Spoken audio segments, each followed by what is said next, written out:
The moment Danielle's mother pointed her finger at my chest in front of 30-something relatives, I made a decision that would change everything. I just didn't act on it yet. That's the part nobody talks about. The quiet, dangerous moment before the explosion. The stillness. The way a man can smile, nod, and refill his own iced tea while building an entire exit strategy in his head. My name is Marcus Bell. I've been married to Danielle for 9 years. I'm the guy who rewired her parents' garage for free, drove her brother's girlfriend 2 hours to a wedding when her car broke down, and showed up to every single Sorensen family reunion. 9 of them, without complaint. 9. I should have started charging consulting fee by year 5. I want you to understand who I was before that reunion, so you understand who I became after it. I built Bell Renovation Group from a single pickup truck and a business card I designed myself at Copy Shop. 6 years of estimating jobs at kitchen tables, of showing up before subcontractors and leaving after them, of turning down vacations because a client's roof couldn't wait for good weather. Danielle knew all of it. She'd been there for the lean years, the year we ate rice and beans for 2 months while I made payroll before I made rent. I never once let her see me sweat about it. And I never once complained about the reunions, the holidays, the birthdays where her family's comments landed like small stones you're supposed to pretend don't hurt. I told myself that's what marriage costs sometimes. I was wrong about the price. The Sorensen family reunion happened every August at Danielle's parents' lake house in rural Wisconsin. A 50-minute drive from the nearest grocery store, spotty cell service, 1 working bathroom for 12 adults. Beautiful property, genuinely. But family gatherings have a way of making beautiful places feel small. Danielle had been talking about it for a month straight. It'll be good this year, Marcus. Everyone's been asking about you. I smiled. Sure they have. Paige asked if you were coming. Paige was Danielle's older sister, the one who told me at a 4th of July barbecue that it was impressive I'd built a business without ever finishing college, while topping off her wine. Charming woman. We drove up on a Friday afternoon, windows down, Danielle's hand resting on my knee, the radio playing something we both liked. I remember thinking, this is good. We are good. I should have turned the car around right there and called it a vacation. We arrived to Bree screaming our names from the dock.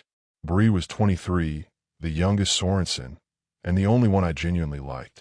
She sprinted toward the car with the energy of someone who'd already had 2 seltzers before 4 o'clock.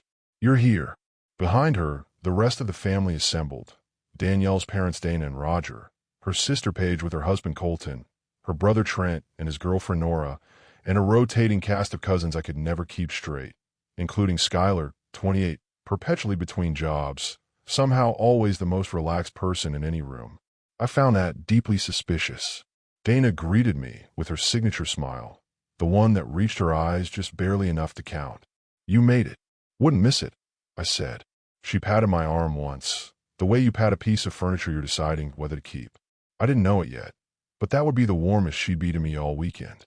The thing about family disrespect is it rarely arrives as one big event. It comes in pieces, individually nothing, collectively everything.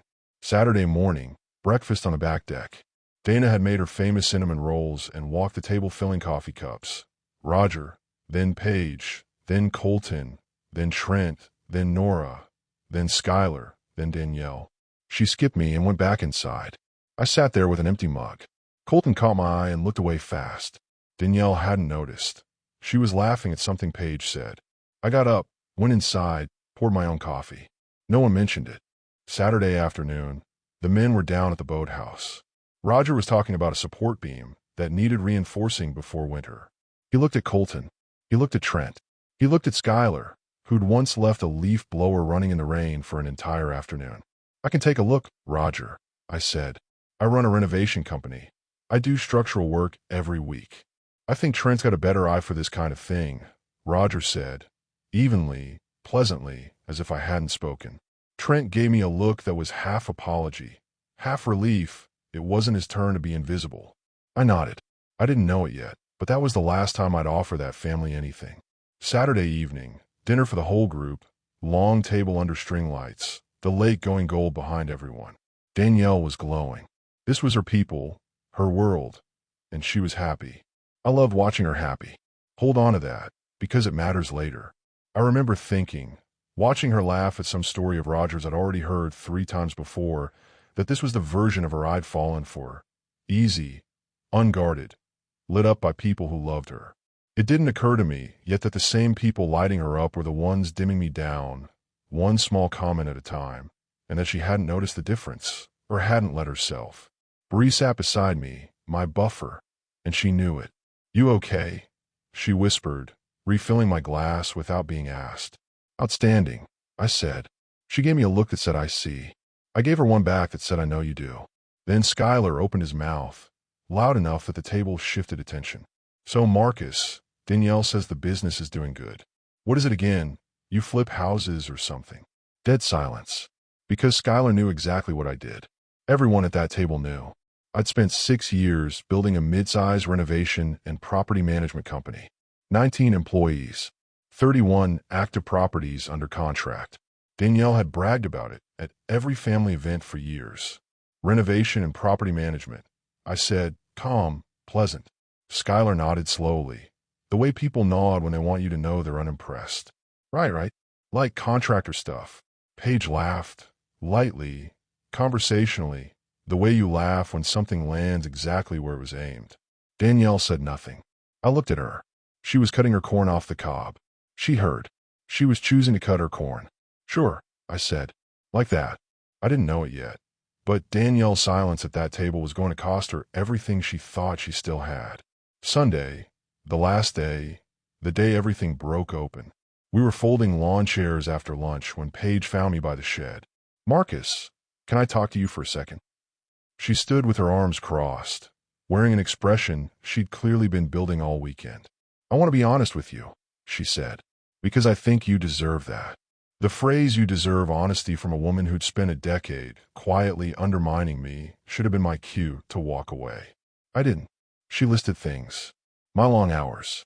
My obsession with the business. The fact that I never really fit in at family things.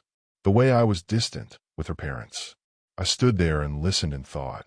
So this is what it was always building toward. I thought about the garage rewiring, the 2-hour drive at midnight, the 9 reunions, and wondered which of those Paige would count as evidence of my supposed distance. None of them, probably. That wasn't the kind of evidence she was collecting. "I appreciate the honesty," I said when she finished and walked away. I found Danielle by the water, standing alone. "Hey." I sat beside her. Paige just cornered me. Danielle kept her eyes on the lake. "I know. You knew and didn't warn me." "She's not wrong, Marcus," Danielle said quietly. "You do her too much. You don't really try with my family. My mom feels like you don't respect her. Your mother skipped my coffee cup at breakfast." She forgot. She didn't forget. Danielle turned and looked at me, and in her eyes was something I hadn't seen before. Not anger, not sadness. Distance. Like she'd already stepped 2 paces back and was watching me from there. "Maybe if you just tried a little harder," she said slowly. "I've been trying for 9 years," I said. She didn't have an answer for that. She turned back to the water. An hour later, the whole family had gathered on the back deck. I don't know how it assembled. These things never have a clear origin point. One minute I was in the guest room. The next I walked out to find 30-some people arranged in the loose, dangerous formation of a group that had been talking about you. Dana stepped forward, holding a glass of lemonade like a prop. "Marcus, I think we need to clear the air." I looked at Danielle. She was standing beside Paige, their shoulders touching. "All right," I said. What followed was 15 minutes I won't fully try to describe, because there's no language for being discussed, judged, and sentenced in front of your wife's entire family while your wife stands on the wrong side of the room. Dana talked about respect, about family, about how they'd tried to include me and found me resistant. Roger nodded at appropriate intervals. Paige added color commentary. Skylar ate a brownie through the entire thing. At one point, Dana brought up a Thanksgiving 4 years earlier when I'd left early for a burst pipe at a client's rental property, as though that were the defining evidence of my character rather than the reason half my clients trusted me with their keys. Then Dana said the words, "Marcus, I think you have 2 choices here. You can apologize to this family, sincerely, and we move forward. Or," she gestured toward the driveway, "maybe it's best if you go." The deck went quiet. I looked at Danielle one more time. Slow, deliberate, she looked at the floor. 2 options, Dana said again, firm, like a judge. Apologize or leave. I took a breath, and I chose the third option. I actually smiled, which I could tell unsettled several people. "Thank you, Dana," I said, "for the clarity." I walked inside, into the guest room, pulled out my phone. Airline app. 3 taps. Madison to Denver. A 6:20 flight, 90 minutes away. One way. I booked it before I'd finished zipping my bag. Not because I was being dramatic. Because I was being honest. Bree appeared in the doorway. "Marcus, what are you doing?" "Packing." "Don't. Just talk to them." "Bree." I looked at her. "I'm not angry at you. I need you to know that." She pressed her lips together, eyes going glassy, then stepped forward and hugged me, tight, the kind of hug that's really an apology on someone else's behalf. I hugged her back and, for just a second, felt the weight of 9 years of holidays where she'd been the only one who'd ever asked how my week actually went instead of how the yard work was coming. "Tell Danielle," I started. "Tell her yourself. She's not going to come." Bree's face confirmed what I already knew. I picked up my bag and walked out through the kitchen, out the back door. The whole family was still on the deck. They went quiet when I appeared with the bag. Dana blinked. "Where are you going?" "You gave me 2 options," I said pleasantly. "I found a third." "Marcus." That was Trent, actually, which surprised me. He stood up. "Come on, man, don't." I appreciated that, genuinely. I looked at Danielle last. She was standing very still, her face pale, like she'd expected me to fold, and was now recalculating everything. "Danielle." I said her name once. Like a period. Like a door closing. Then I walked to my car, put my bag in the trunk, and drove away. I didn't check the rearview mirror. Not for effect. I already knew nobody was running after me. The drive to Madison took 40 minutes. I remember it as the quietest stretch of time I'd had in years. No podcast, no radio, just the highway and my own thoughts finally having room to breathe. My phone buzzed at minute 9. "Danielle." I let it ring. Minute 15, Paige. I almost laughed. Then Dana, which I genuinely didn't expect. Then a text from Danielle. "Marcus, where are you going?" Then, "Call me." Then, "This isn't okay." Then, after a longer pause, "Please." I read that one at a red light outside Madison. "Please." One word, and I could hear exactly how she'd said it. Not scared. Not sorry. Inconvenienced. The pleas of someone who expected the problem to solve itself. I set the phone face down on the passenger seat and drove to the airport. I left the car in long-term parking. It felt right. I wasn't rushing back. I sat at the gate with a coffee and a silence, so complete it felt like something I could press my hand against. A woman 2 seats down was crying quietly into her phone about something unrelated to me entirely, and for a strange moment, I felt a kind of kinship with her. 2 strangers at Sunday night gate, each carrying something they hadn't planned on carrying that day. I called no one. I boarded when they called my row. I landed in Denver at 8:40 and took a cab to the small apartment I kept above my company's second office, the one I used during long project stretches. I let myself in, poured water, sat in the dark a while. Then I called my attorney. She answered on the second ring. "Marcus, it's Sunday night." "I know. I'm sorry. I need to talk." A pause. "How bad?" "I need to know where I stand," I said, "if I wanted to move." Another pause, the sound of chairs scraping back, papers being pulled toward her even at that hour, because that was the kind of attorney she was. "Tell me everything." What Danielle didn't know, what none of them knew, was that I'd been quietly preparing for over a year. Not because I planned to leave, but because I'd started feeling the edges of something, the way you feel a draft before you find a broken window. The business was structured solely in my name, restructured 11 months earlier after a tense conversation with Danielle about finances that I'd filed away and not forgotten. I'd also kept records, not obsessively, not vindicatively, just the documentation instinct that runs in people who build things and want to protect them. My attorney called back Monday morning. "You're in a strong position. If you move now, decisively, you control how this goes." "What does that look like?" She told me. I listened, took notes. By Wednesday, papers have been filed. Danielle found out Friday, not from me, but from the process server who showed up at her parents' lake house, where she'd apparently stayed after the reunion, waiting for me to come back and apologize. My phone rang 9 times in 6 minutes. I let go to voicemail, everyone. Then I sent a single text, the only communication I initiated that whole stretch. "You stood on the wrong side of the room. I won't be filing any counter-arguments." She called back instantly. I answered that time. "Marcus." Her voice was shaking. "What did you do?" What needed doing? You filed for. This is insane. Over a family argument. Danielle, I kept my voice level. This wasn't a family argument. Your family treated me with contempt for 9 years. This weekend they told me to apologize or leave, and you stood there and watched. I didn't say anything. I was going to. You didn't. Marcus, please, we can fix this. Come back, and I'm not coming back. I said it with the same tone I'd used to close a deal. Final. Clear. No renegotiation. You can't just, I already did. I heard her breath catch, then voices behind her, Dana probably, and a shift in Danielle's voice that happens when family is listening. This isn't over, she said. Yes, I said. It is. I ended the call, set the phone on the counter, and made myself dinner for one, which had somehow already stopped feeling strange. You might expect the next part to be about guilt, about lying awake wondering if I'd done the right thing. I slept like a stone. Up at 6, at my desk by 7, 2 client calls, and a contract review done by 9. The world kept moving, it turned out, even when you stopped carrying people who refused to carry themselves. The texts kept coming. Danielle, then Paige, which I found audacious, even one from Trent that just said, I didn't think it'd go this far. I wrote back, it did. He never responded. Skylar texted something I won't repeat because it doesn't deserve the ink. Bree called once. Are you okay? She asked. I'm good, Bree. Genuinely. Danielle's a wreck. I imagine. She keeps saying you blindsided her.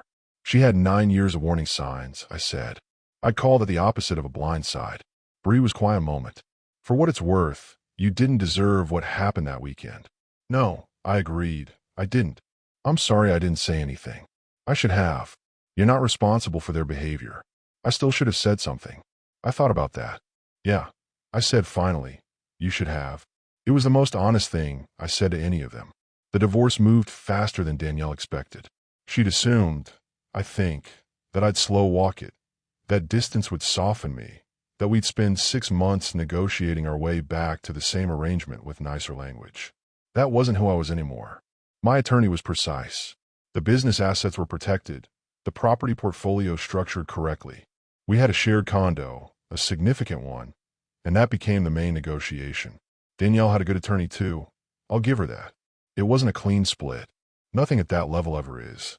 But when the papers finalized 6 months later, I walked out of the mediator's office with my company intact, my future clear, and a strange, uncomplicated lightness of a man who'd stopped pretending. 12 months after the reunion, my company had added 9 new properties to its portfolio. I promoted 2 employees who'd earned it and hired an operations director, so I could, for the first time in 5 years, take a weekend off without the world ending.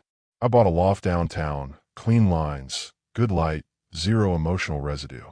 I started sleeping 8 hours a night for the first time since I could remember, and I noticed, almost embarrassed by how simple it was, that I'd stopped bracing every time my phone lit up with a family group chat notification, because there was no longer a family group chat to brace for. By every measurable metric, I'd thrived. And I knew this because Paige told Danielle, who apparently couldn't stop checking my company's growth online like it was a wound she kept pressing. I heard through Bree, the one functional member of that family, that Dana had been telling people I'd fallen apart after the divorce, that the business was struggling. I found this deeply entertaining, because here's the thing about people who mistake your patience for weakness. They build a whole story around it. They need you to be struggling somewhere, quietly, just out of sight, because it confirms the version where they were right and you were wrong, where the reunion was just a dramatic blip and not the verdict it actually was. I wasn't crawling. I was building. The part that closed the chapter completely came 14 months after the reunion, a regional builders conference in Denver of all places. Second evening, a rooftop reception, maybe 150 people, string lights strung across the terrace in a way that felt uncomfortably close to that last dinner at the lake house, though I only noticed the parallel later. I walked into a cluster near the bar and found Colton, Paige's husband, standing there with a drink and an expression suggesting he very much wished he were somewhere else. We looked at each other for a moment that lasted approximately forever. Marcus. Colton. A beat, then, to his credit. You look good. I am good. He looked at his glass. I want you to know I didn't agree with how that weekend went. I studied him. You were there, Colton. I know. I didn't say a word. He had the decency to look genuinely ashamed. I know that too. I could have accepted it gracefully, shaken his hand, let him feel better. That's what the old Marcus would have done. The one who rewired the garage and drove 2 hours for a wedding and showed up 9 years running without complaint. I appreciate you saying it, I told him. But I'll be honest, Colton, an apology after the fact, when there's no cost to it, doesn't really mean much. I picked up my drink. Have a good evening. I walked away. Here's what nobody tells you about choosing yourself. It isn't loud. It isn't a scene. It doesn't look like the movie moment where the music swells and everyone realizes they were wrong. It's quieter than that. It's a man packing a bag while his wife stands by a lake and decides the water is more interesting than his face. It's a one-way ticket booked in 3 taps. It's a phone left face down on a passenger seat.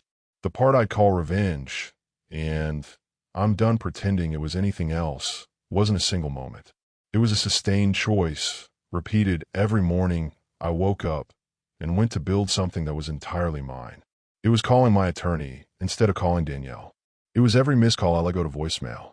It was every night I slept without apologizing for something I hadn't done. Dana wanted me to beg. Danielle wanted me to come back. Paige wanted me to struggle. Skylar, I'm still not sure what Skylar wanted, but whatever it was, I refused to provide it. They gave me 2 options. I took the third. And here's what I think about sometimes, on the good mornings when the coffee's right and the city's just waking up outside my window. They thought the third option was leaving. It wasn't. The third option was not looking back. 9 reunions I attended. 9 years of coffee I ended up pouring myself. 9 years of being the man in the room decided not to see. They spent years making me invisible. The day I walked out, I made them disappear. I just didn't need to be in the room to do it. Sometimes Bree still sends me a photo from wherever the family's gathered. A birthday, a holiday, the same lake house with the same string lights. No caption, just a picture like she knows I don't need the commentary anymore. Only the proof that I'm not the one standing in that photo, and that I never have to be again.